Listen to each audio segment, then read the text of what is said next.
Climate change. Climate change refers to a phenomena created predominantly by burning fossil fuels, for example, coal, oil, and petroleum, which add heat-trapping gases to Earth's atmosphere.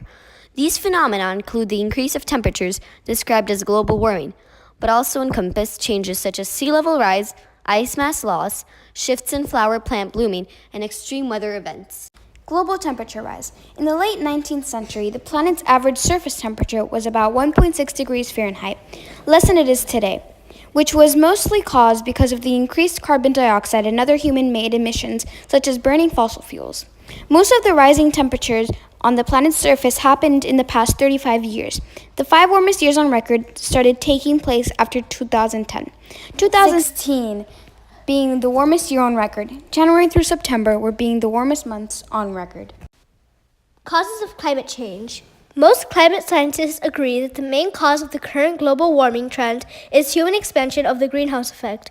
Certain gases in the atmosphere block heat from escaping. Long-lived gases that remain semi-permanently in the atmosphere and do not respond physically or chemically to changes in temperature are described as forcing climate change. Effects of climate change.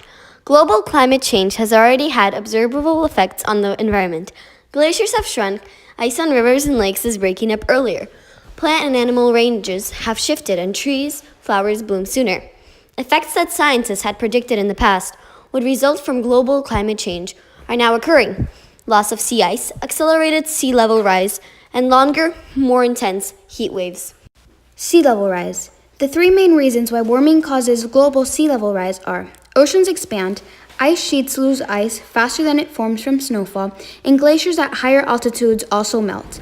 Since 1880, sea levels have risen about 8.9 inches. That doesn't sound like much, really, but they're rising much faster than in the previous 2,700 years. 1/4 of the 8.9-inch rise change has occurred since 2000. Sea levels rose almost 1 1/4 of an inch between 2000 and 2010. They rose another 7/8 of an inch between 2010 and 2015. At this most recent rate, by 2020, they'll have increased by 1 3/4 of an inch. Relative sea level change is how the height of the ocean rises or falls relative to the land at a particular location.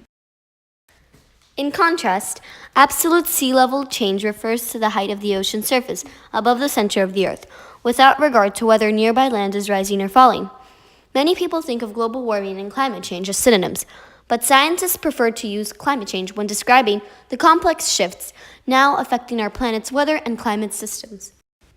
Rising seas is one of the climate change's effects.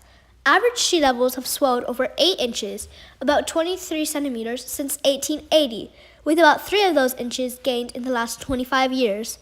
Every year, the sea rises another 0.13 inches, 3.2 millimeters.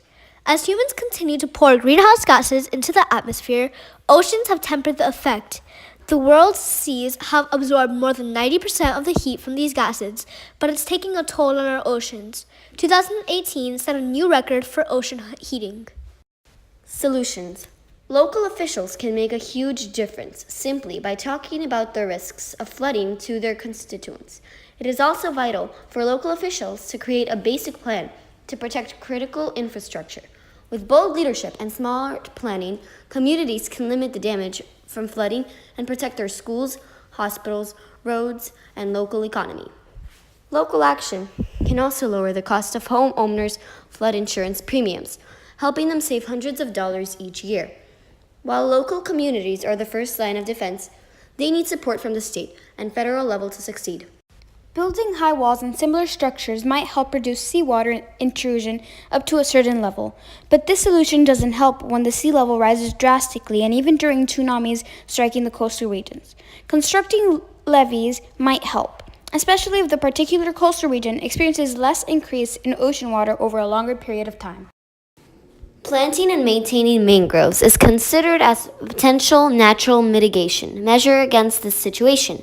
Mangroves reduce the intensity of waves crashing on the shoreline and also help in reducing the associated impact in case of sea level rise. Building artificial islands can act as a buffer to a sensitive coastline that houses a lot of property and is inhabited by people. This option might cost a lot, but it also expands the boundaries of the chances of land zones suffering minimal damage. It is much simpler to rebuild and repair artificial buffer zones than to rebuild damaged city portions. Temporary installation of porous rock structures on the shores and construction of buildings on elevated land can help minimize the damage caused by potential sea level rise. The advantage of elevation is very important, especially in low-lying regions, if sea levels are increasing steadily. The most vital and long-term mitigation measure is to reduce our carbon footprint and reduce the harmful emissions which are damaging the environment on land, in the oceans, and in the atmosphere. If global warming can somehow be reduced substantially, then the sea level rise can also be minimized and controlled. New York City is building a $335 million flood wall in Manhattan. Seawalls are built on the coast to reduce flooding from tides and storms. They are often built to a height of 5 to 6 feet above sea level. To reduce flooding, old seawalls will need to be repaired and raised higher as the seas rise. Raising seawalls by 12 inches costs about $60 per foot. Newer seawalls often cost $600 to $2,000 per linear foot.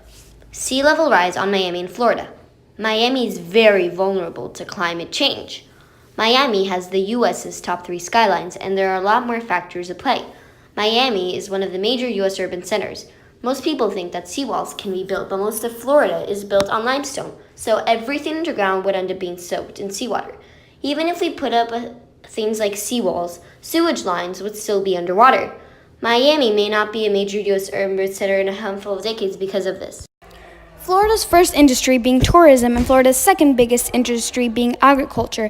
Both of these would be ruined with increased heat because more heat would cause more hurricanes, causing two of Florida's major industries to fall. Uneven sea level rise on Miami's coast. Miami is warmer than an average city, and as ice caps melt, the water will start flowing toward Florida, causing it to end up underwater like Atlantis. Scientists. Daniela is a man with a mission to make the country a place where renewable energy revolution will take place. He plans to launch a pilot of advanced technology in India. Nasera invented the artificial leaf, which uses solar power to make hydrogen fuel. He is also the co-creator of its bionic version. When asked if it would be cheap enough, Nasera stated, "It is cheap now, but it's not cheap enough to use now because nobody is going to invent anything that is cheaper than coal, oil, or gas."